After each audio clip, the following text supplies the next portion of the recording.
মাধ্যমিক ও উচ্চ মাধ্যমিক বিদ্যালয়গুলিতে কম্পিউটার ল্যাব স্থাপন করিবার ব্যাপারে আপনার পরিকল্পনা কি? মোট 13টি শিক্ষা প্রতিষ্ঠানে কম্পিউটার ল্যাব স্থাপন করা হয়েছে।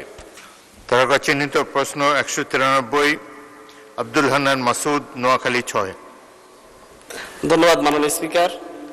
মাননীয় স্পিকার, আপনার মাধ্যমে আমি তথ্য ও যোগাযোগ প্রযুক্তি মন্ত্রীর কাছে প্রশ্ন রাখতে চাই। ডাক টেলিযোগাযোগ ও তথ্য প্রযুক্তি মন্ত্রী মহোদয়, অনুগ্রহ করিয়া বলিবেন কি, আমার নির্বাচনী এলাকা উপকূলীয় দ্বীপ হাতিয়া এই অঞ্চলের পিছাইয়া পড়া শিক্ষার্থীদের মাঝে আধুনিক ও প্রযুক্তিগত শিক্ষা বিস্তারের লক্ষ্যে মাধ্যমিক ও উচ্চ মাধ্যমিক বিদ্যালয়গুলিতে কম্পিউটার ল্যাব স্থাপন করিবার ব্যাপারে আপনার পরিকল্পনা কি? মাননীয় ডাক ও টেলিযোগাযোগ মন্ত্রী। ধন্যবাদ মাননীয় স্পিকার। তথ্য ও যোগাযোগ প্রযুক্তি বিভাগের আওতাধীন তথ্য ও যোগাযোগ প্রযুক্তি অধিদপ্তর কর্তৃক বাস্তবায়নাধীন শিক্ষা প্রতিষ্ঠান ডিজিটাল ল্যাব স্থাপন প্রকল্প দ্বিতীয় পর্যায়ের আওতায় বর্তমানে নোয়াখালী জেলার হাতিয়া উপজেলায় মোট 13টি শিক্ষা প্রতিষ্ঠানে কম্পিউটার ল্যাব স্থাপন করা হয়েছে।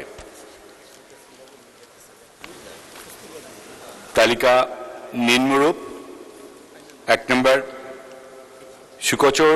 সুকচর ইউনিয়ন উচ্চ বিদ্যালয়।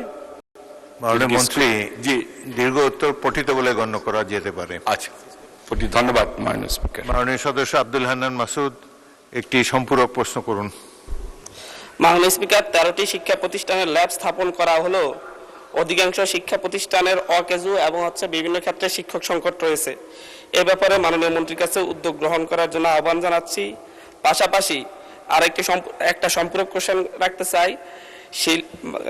সপ্তদশ শতাব্দী অষ্টদশ শতাব্দীতে শিল্প বিপ্লব পরে বর্তমান প্রযুক্তিগত বিপ্লবের যুগ। এই একবিংশ শতাব্দীতে সিলিকন ভ্যালির মতো করে যেভাবে বেঙ্গল সিলিকন ভ্যালি পশ্চিমবঙ্গ হয়েছে, বেঙ্গালুরুকে একটা সিলিকন ভ্যালি বলা হয়, যার উপর নির্ভর করে ভারতের অর্থনীতি অনেক ডেভেলপড হয়েছে। আমরা ক্যালিফোর্নিয়া সেই সিলিকন ভ্যালির মতো করে বাংলাদেশে কোনো প্রযুক্তি বান্ধব শহর গড়ে তোলার ব্যাপারে সরকারের কোনো উদ্যোগ রয়েছে কিনা? এই ক্ষেত্রে যে কোনো একটা ছোট দ্বীপকে চাইলে একটা প্রযুক্তি বান্ধব শহরে গড়ে তুলতে পারে এবং প্রতিষ্ঠানগুলোকে নিরাপত্তা প্রদান করলে এই ক্ষেত্রে বাংলাদেশ প্রযুক্তি বিপ্লবের ক্ষেত্রে এগিয়ে যেতে পারে। সরকারের এই ব্যাপারে কোনো উদ্যোগ রয়েছে কিনা আমি মন্ত্রী মহোদয়ের কাছে জানতে চাই। মাননীয় মন্ত্রী। ধন্যবাদ মাননীয় স্পিকার। সরকারের এরকম পরিকল্পনা রয়েছে। ইনশাল্লাহ আমরা আস্তে আস্তে আমাদের সরকারের পরিকল্পনাগুলো বাস্তবায়ন করব। ধন্যবাদ মাননীয় স্পিকার।